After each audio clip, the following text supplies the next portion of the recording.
Hello everyone, my name is Shweta Singh. I am a Polytechnic student. Happy Navratri to all. Navratri के इस शुभ अवसर पे हमारी state government यानी कि राज्य गवर्नमेंट के द्वारा हमारे नवरात्रि अवसर पे एक मुहिम लागू की गई है जिसको महिला सशक्तिकरण का नाम दिया गया है। तो नवरात्र के पहले दिन हमें सेक्शन 509 यानी कि ईव टीजिंग के बारे में अपने विचार व्यक्त करने के लिए बोला गया है।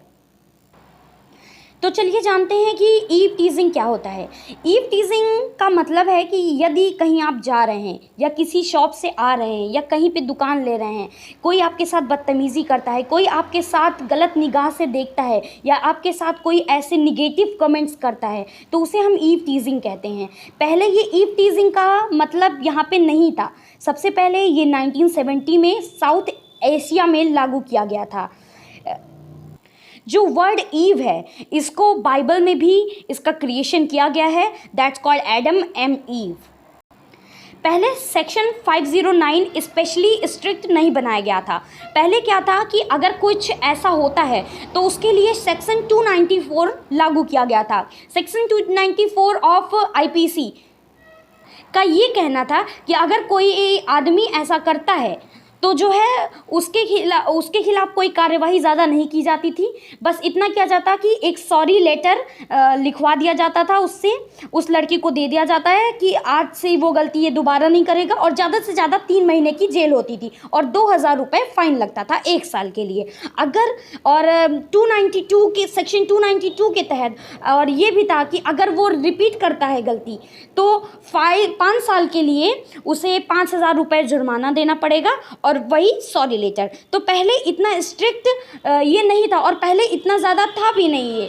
फिर धीरे धीरे वुमेंस ने जो है अपने हक के लिए लड़ने लगी, वुमेंस जो है काम करने लगी, वुमेंस जॉब करने लगी, तो उनके साथ ये सब चीज़ें बहुत ज़्यादा होने लगी। कई सारी सिटीज़ ने, इंडियन गवर्नमेंट ने फिर इसको जुडिशियल को लागू करना चालू किया। बहुत सारी पुलिस थानों में महिला पुलिस का जो है भर्ती होने लगी, महिला स्टाफ रखने लग गए और महिलाओं के लिए अलग जेल होने लग गई और महिलाएं जॉब पे थोड़ा फ्री होके जाएं। इस वजह से महिलाओं के लिए बहुत सारी महिलाएं पुलिस नॉर्मल कपड़ों में जाके टीजर्स को ढूंढती थी, कौन ऐसा बिहेव कर रहा है, कौन इस लिहाजे में बात कर रहा है, उन लोगों को टीजर्स को ढूंढने लग गई।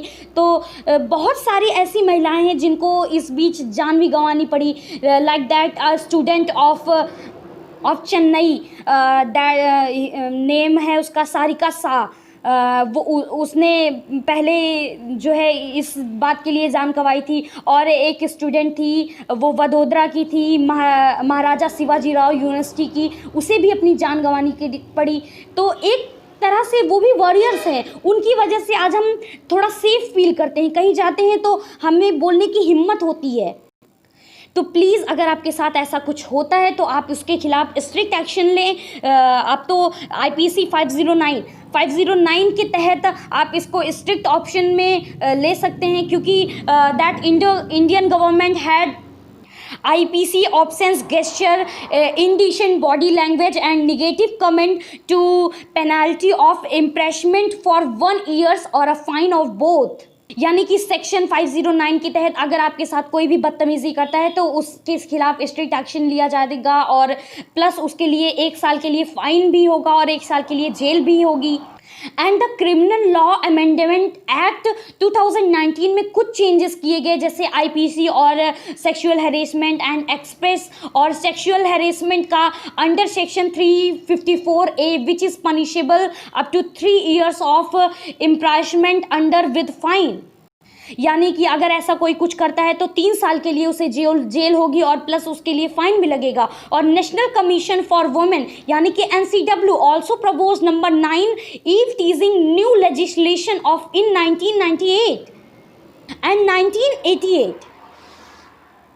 The Indian Parliament had passed the Sexual Harassment of Women at Workplace Act 2019, which adds protection for female workers in most workplaces. The act came into the force from 9 December 2030। यानी कि आज की महिलाएं पहले से ज़्यादा सेफ हैं। तो आप लोग इसके खिलाफ आवाज़ उठाइए। अगर आपको लगता है कि कोई ऐसा गलत कर रहा है तो प्लीज़ आवाज़ उठाइए, अपने नज़दीकी पुलिस थाने में जाइए, इसके खिलाफ चीज़ करिए, आप इसके खिलाफ केस करिए कि केस आपकी ज़रूर सुनी जाएगी और इसके खिलाफ ज़रूर एक्शन लिया जाए। Stay safe, stay healthy, stay home.